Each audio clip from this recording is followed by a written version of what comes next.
Mutator is a powerful tool in Absynth that allows you to merge sounds together to create new and interesting variations.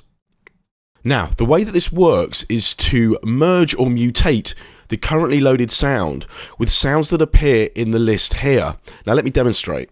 First, I'm going to load a sound. I'm going to search for it by using the search box.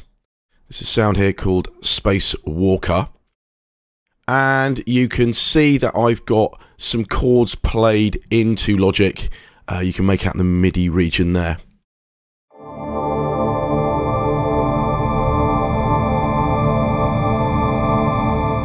So now that I've got the sound loaded, I'm going to go look through for other sounds that I think that, I might want to look at merging the two together. So what I can do is make use of the browser feature here, the browser structure that we have within Absynth, to look out for certain types of sounds. So for example, let's go over here and let's search for, say, deep. And it's going to bring up a list of sounds that have been tagged with that particular attribute. So let's go through and load a few up. So let's try, for example, one called Forest Pad. Have a quick listen. Yeah, that's nice.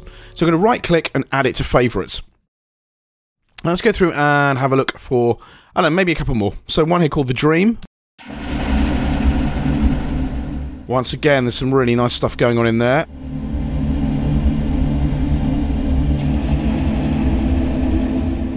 And then one here called Deep in the Sun, which is a much more abstract kind of a texture.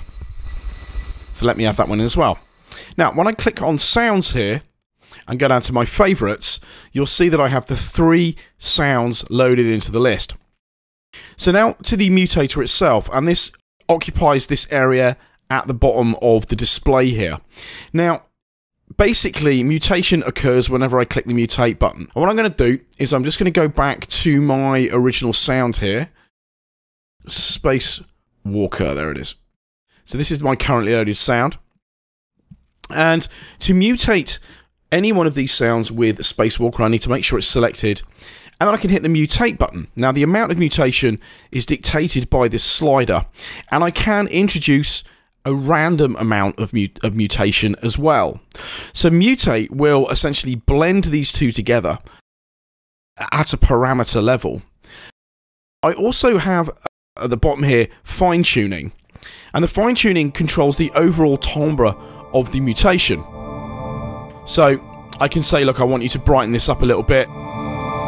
Let's bring a bit of the bass down and maybe add some effects. But what actually is mutating? Well, the key is over here on the left hand side in the mini patch window. Now this shows you the structure of the currently loaded sound. And you can see here that we have the 3 channels, A, B and C. This will be explored further when we look at the patch window, but for now this shows you all the active modules within the sound. Now I can tell the mutator which of these I want to be mutated by clicking on them. If I only wanted it to mutate, say, A, I can essentially switch off B and C. So anything that is currently lit is going to be mutated. So let's give this a go, and I'm going to run the sound in the background. So I'm going to mutate between Space Walker and Deep in the Sun by clicking the mutate button, but I'm going to just say, okay, let's increase the overall brightness of the sound as well. So I'm going to hit mutate, and the sound is created. Let me reset. And we get to hear a combination of the two, a mutation of the two. Now I can increase the mutation amount if I want a more dramatic effect. So let's do this, and I'm now going to take the mutated sound, which you can see here, it's created, it's put M1 on the end of it here to differentiate. I'm going to turn this up, and let's try this against another patch here called The Dream. So I'm going to hit the mutate button. Now this creates a second sound with M2 after it, and you can see here in the mutation history, I get a list of what's going on. Now you can hear that's a much more dramatic effect. Actually the effects themselves have kicked in here as well. Now if at any point I don't like it, what I can do is I can hit the retry button. Well, that's much nicer. And I can continue to mutate. So this is a very, very quick and relatively easy way of coming up with a large amount of variety in some sounds in a short amount of time, and is highly recommended for inspiration.